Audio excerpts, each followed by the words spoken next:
hand. My brother, Say I that, shake shake my my brother, hand. alhamdulillah, but I will not touch a woman's hand. I will not shake the woman's hand. My brother, I shake my brother, alhamdulillah, but I will not touch a woman's hand. I will not shake the woman's hand. I will not touch a woman's hand. I will not shake the woman's hand. Hatun Tash seems to be judging the man's refusal to hug and slash or shake her hand based on culture. She's upset the man has gone against culture. Western culture. Specifically British culture.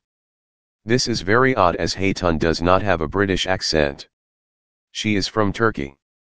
She is not Western or British born.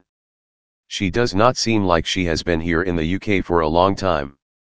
Her accent cannot be located to any region of the UK or any London dialect.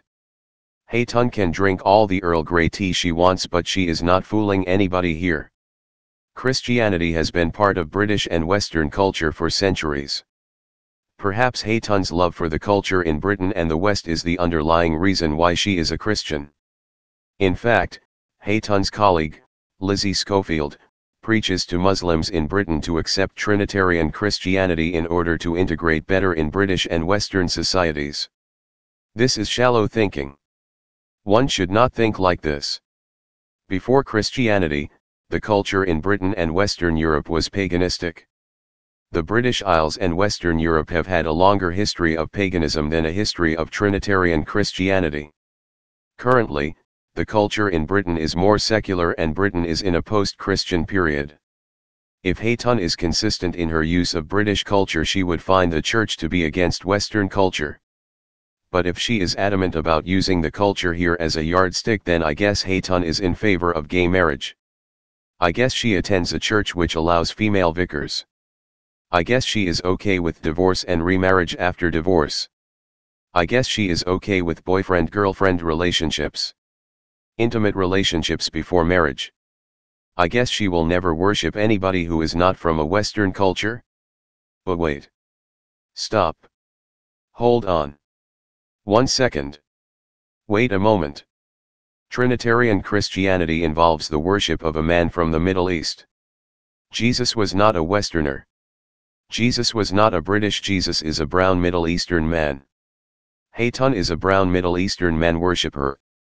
I don't think any native Westerner 3,000 years ago would have considered worshipping a brown man from the Middle East to be part of British culture back then.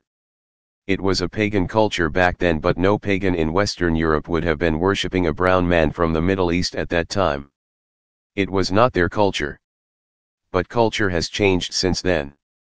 Worshipping a non-Western man became part of the culture in the West. Hatun, what is there to stop the culture from changing and people wanting to regain control of who they touch via handshakes by adopting the Jewish and Muslim practice of guarding one's handshake and touch?